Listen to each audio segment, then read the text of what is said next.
Welcome to Peach Tea. Today is December 2nd, 2025, and this is PCC's podcast, Peach Tea. Because the future's got a flavor. And a voice.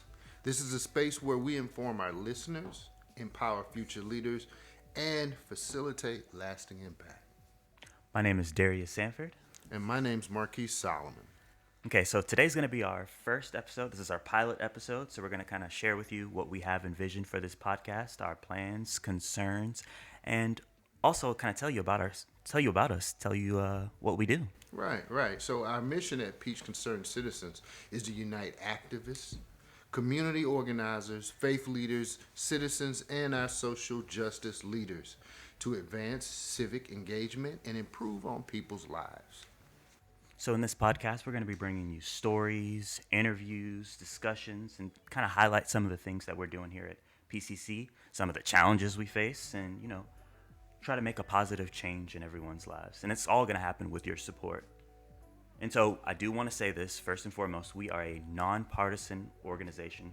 We're a 501c3 nonpartisan nonprofit. Yep. We don't worry about politics. We're worried about issues, and we're worried about education. Indeed. So PCC was founded by Miss Katie Kendrick in 2018. She saw a disconnect between the voters and the elections. A lot of people, maybe they didn't know that there was election, or they weren't going out to vote because they didn't see the importance of voting. So she sat there and founded PCC. We started out with voter education, getting out to vote, making sure people were registered to vote, and then we expanded. We went from warrant clinics, working on green and renewable energy, overall education, of course, phone banking, canvassing, door-to-door knocking, as well as fostering a lot of partnerships with local churches, local 501c3s, other nonprofit organizations, as well as students. And that's over 4 counties, right? Peach, Taylor, Macon County, and Crawford. And Buena Vista. Yes. And then our office is actually located in Fort Valley. Downtown, right there on, what is it, Camilla Boulevard? South Camilla, yes, sir. All right, South Camilla. Yes, sir. So in that same vein of education, we're going to kind of talk about this past election that we're having. Oh, yes. Since today is the 2nd. We're literally in the middle of it right now. Yep, runoff election in Fort Valley for the mayoral race. Matter of fact, as I was driving in today, I had the occasion to go by the polls. As you can see, I've got my sticker on here. I am set for voting. I saw both of the runoff candidates because it's a runoff in this election. I think we'll probably go over some of the election results from the election earlier last month. Well, why don't you start out with the statewide election that we had in Georgia? So we did. Earlier we mentioned that we cover Peach, Crawford, Taylor, and Macon County, but we also keep an eye on those state elections, which of course affect us all. We had an election for the District 2 and District 3 Public Service Commission, and those elections went pretty well. I believe it was Tim Eccles and Alicia Johnson, who were running in District 2. Tim Eccles came in at around 37% of the vote, whereas Ms. Johnson came in at 62, almost 63% of the vote, which means that she won that particular election. And Tim Eccles was the incumbent. As a matter of fact, he was, and there were some issues, to be honest, with the rates that were being set for our utility. Increased rates. 6 times over 3 years? You know what? Not only is it 6 times over 3 years, but that agreement with Georgia Power specifically says that we're supposed to do 9% profit. That's what they're supposed to make, and we're up to about 13% now. And so that was definitely an issue that was hitting home, and it looks like the voters came out in District 3, where Fitz Johnson and Peter Hubbard were going head-to-head, with Johnson being the incumbent. Mr. Hubbard came out with a resounding 62% of that vote as well, leaving Fitz at around 37%. That is literally 2 positions within our state government that changed. So for Taylor County, there were several seats, several city council seats that ran unopposed. Post 1, Post 3, and Post 5. So the incumbent automatically won since they didn't have an opponent. All right. Reynolds City Council post, Blake Stelachner won that seat. As for the second City Council post, we had a very interesting turn of events. So, you know how they often say, like, my vote doesn't count, my vote doesn't matter? Yeah. I'm just one vote. I'm just one vote. Exactly. So, George Stokes won that City Council seat, post 2, by one vote. Wow. One vote. Wow. You know, when you look at a lot of the national elections, you do tend to think, well, you know, I'm just one vote in this big sea of other voters. When we get down to those micro environments where, say, you're just voting on city council in the city or a county seat, that one vote literally matters, especially in a situation like this, you know, where one vote separated a win from a loss. So you're absolutely right, Darius. That one vote can and does matter. Yes. Every vote matters. Yep. And also in Reynolds, the City Council seat, post 5, James W. Mims, they won their seat. Post 6, the incumbent won theirs as they didn't have a opponent to run against. And then Crawford County, they had a T-Splost referendum. They voted yes in the affirmative, approving that decision. I noticed that. Yeah. Okay, Crawford. And for Macon County, Auburn won his election, beating the incumbent.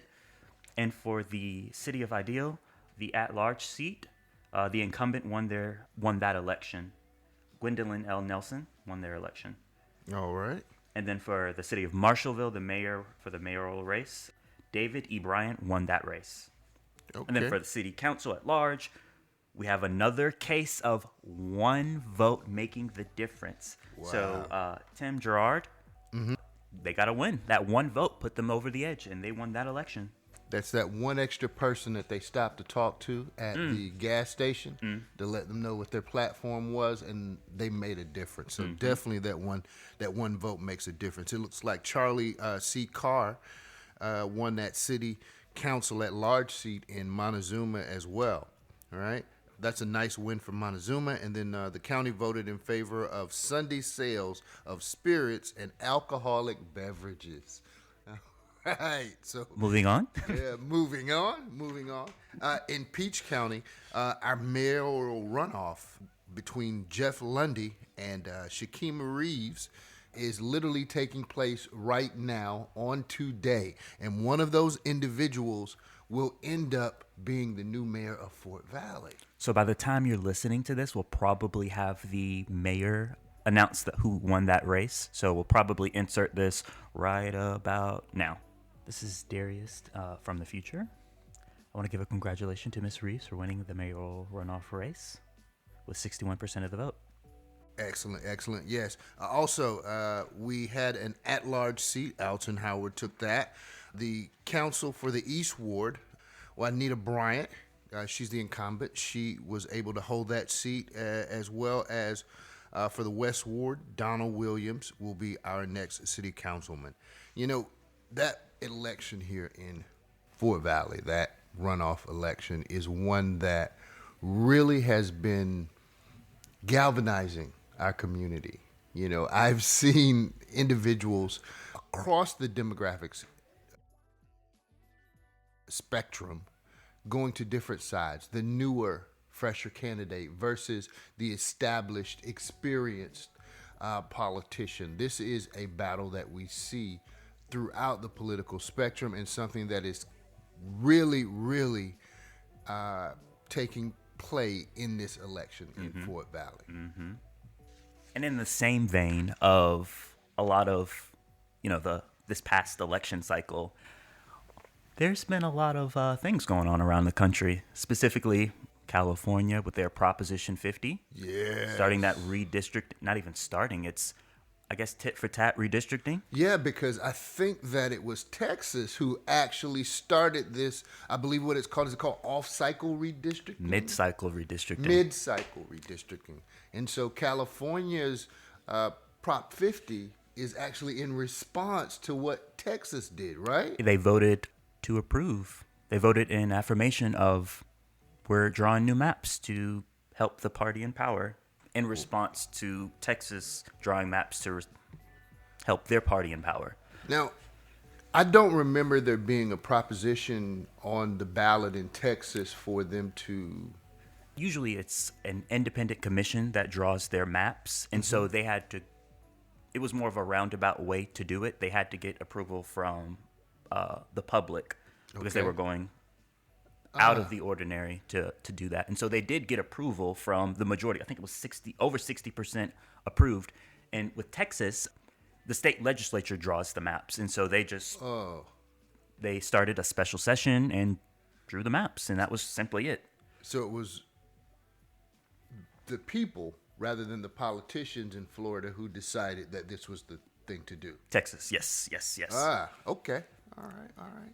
But the crazy thing about that is that you have the reason why we call it mid-cycle redistricting is because redistricting usually happens near the beginning of the decade. So we have the census, when you have a lot of those people coming to your door like, who lives here? Like, with the little tablets and like the badges, like I'm from the census or something like that. Asking you a bunch of questions Yeah, and you're yeah. wondering, You're like, who why is are this? they asking me this? Exactly. Right, right. I know I had one of the canvassers come to my door the last census cycle, and they were like, are your parents home? And I'm just like, ma'am, I'm in my 20s. Yeah, I can answer these questions. Who are you, actually?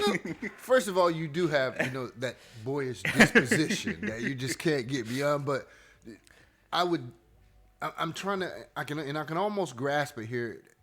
There seems to be a connection between the census and redistricting. Yes. How do they? So the census is basically it's like a checkup on America, trying to figure out who lives where. Basically, it'll tell you like the increases in population in certain areas. And that's basically like at the gist of it. Like if you want to just be very simple, it's trying to figure out who lives where. And they use that information to draw new maps. That information is going to help the government allocate funds to your community. So specifically answering and following through with the census is very beneficial to your community. I know a lot of times we're like, I don't want people in my business, but this is one of those times where you want people in your business or you want the government in your business because you want your schools to be properly funded. I want my students to have good books. I want them to be up to date. Okay, so you're saying, like, for example, if they come into my neighborhood for the census and they're doing the census and they realize, okay, we've got 15 families in this area with kids, let's say between the age of 5 and 12, they'll take that information and based on that, they'll decide, say, whether to put a school or a playground or a park in my area. They can use that the funding. information. Yeah, that's the funding will be Okay. allocated. So if there are, let's say, 15 families that live there, but only 6 respond, and Right.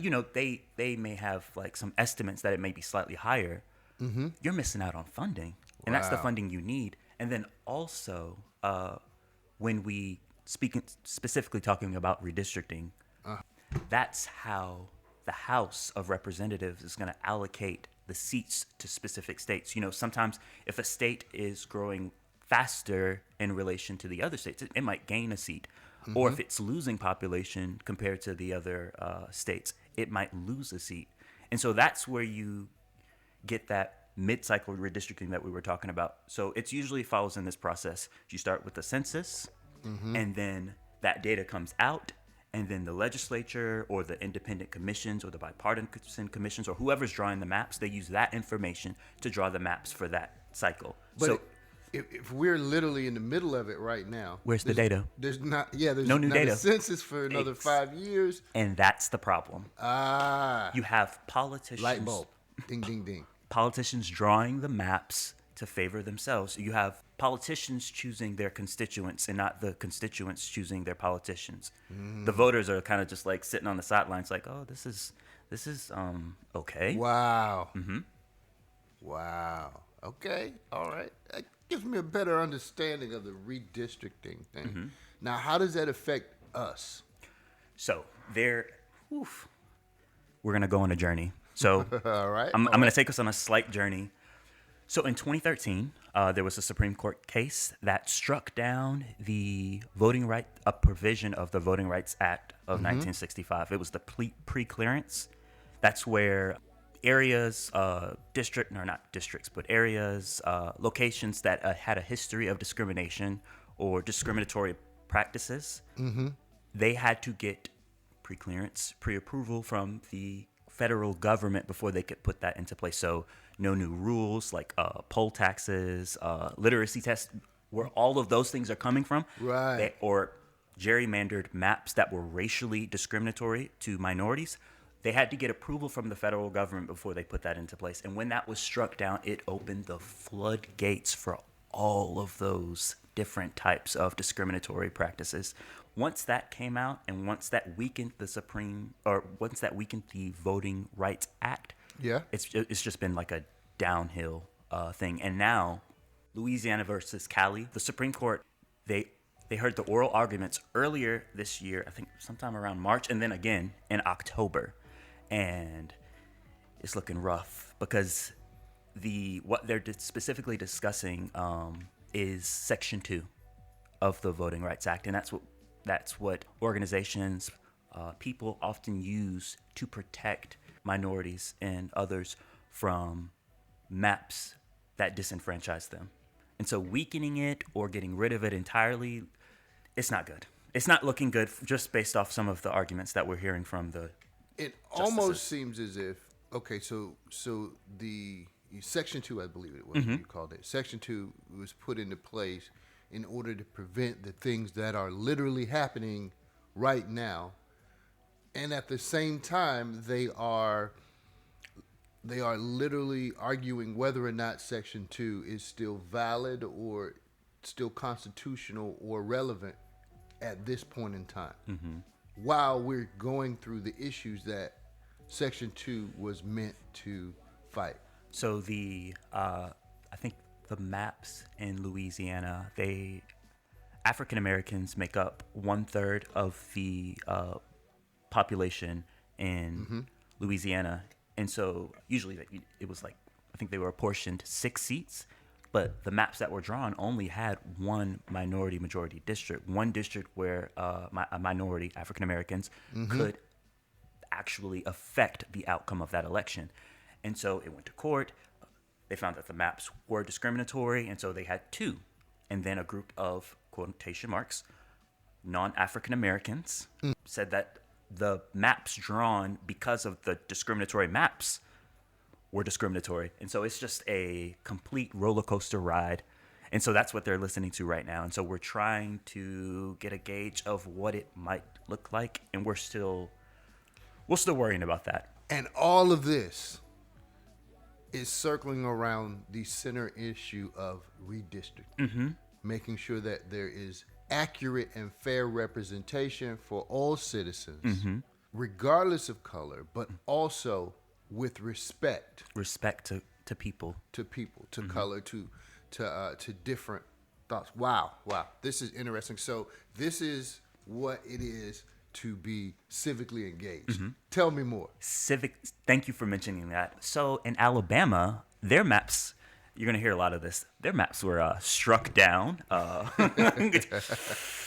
Yeah, so their maps were struck down, and the new maps that were drawn was actually drawn by a freshman from the University of Alabama. You're kidding.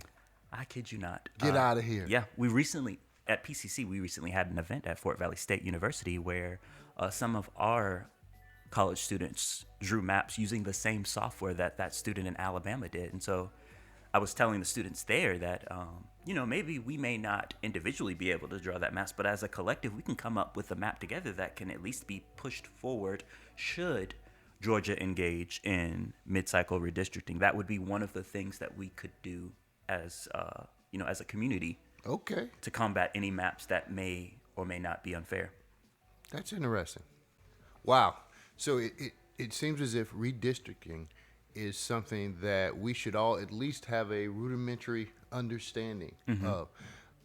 I noticed, as a matter of fact, now that we're talking, there's a map Wow. So redistricting seems to be something that we should all be at least aware of when it Yes. comes to civic engagement.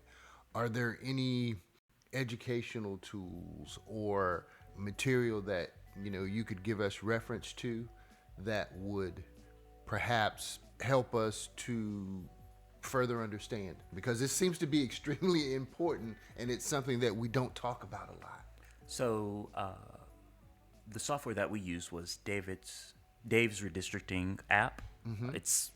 It's very straightforward. He does have a bunch of steps that's on the website that kind of walks you through how to draw the maps, and it kind of guides you so that you can kind of understand the gist of how we actually are drawing these maps, and how they're supposed to be contiguous, how you want to make sure that they're all together. You can't have a portion of your district in Savannah, Georgia, and then the other half in and then a little patch in Fort Valley, because that don't make sense at all. Not at all.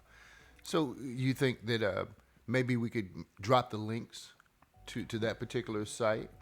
We can probably put that in the description.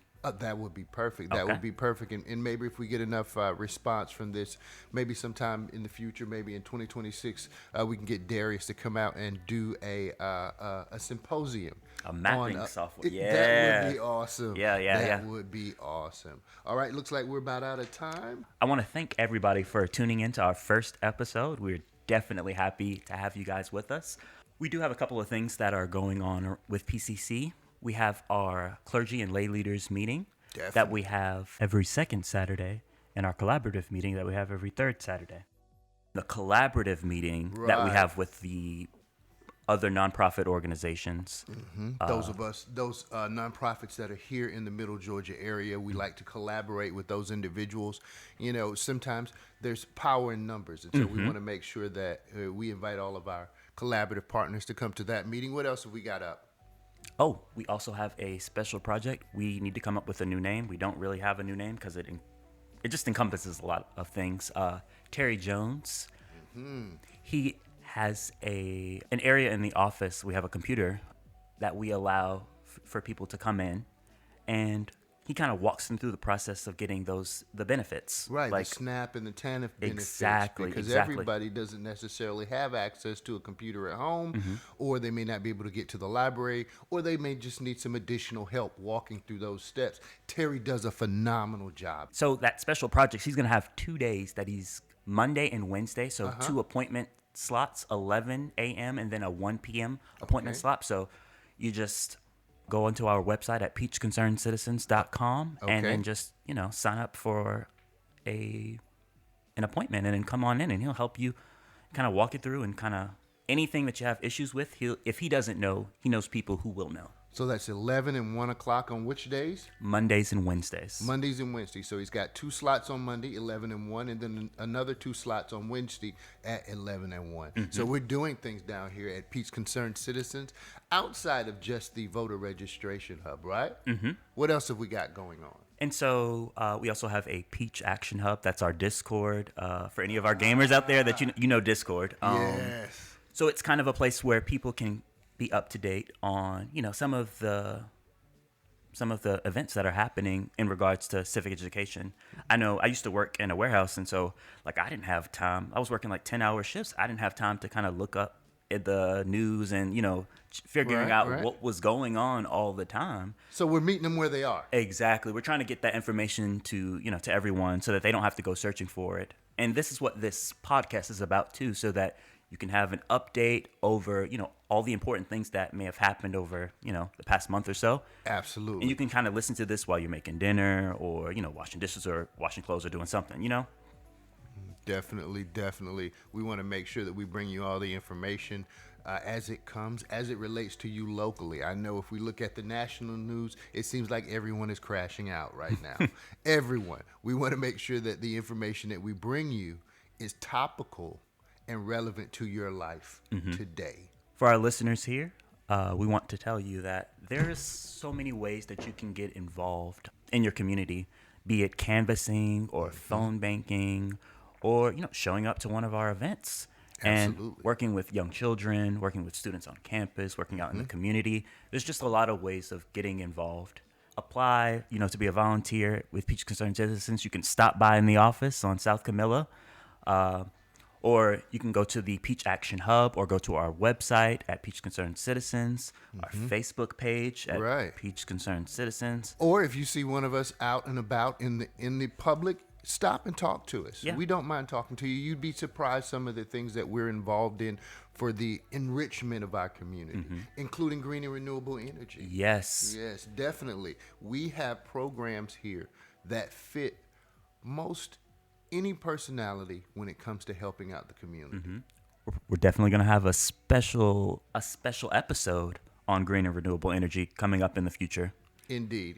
As a matter of fact, you may see me out in front of the Circle K here soon for our Coffee and Conversation segment, which is a green and renewable energy initiative where we want to talk with you about what you know, what you'd like to know, and what we could do better as a community in the green and renewable space. Now let them know what Circle K that is now. That's the Circle K in Fort Valley, by the way, at the historic Little 5 Points, right at the head of town, where all those red lights intersect but go nowhere.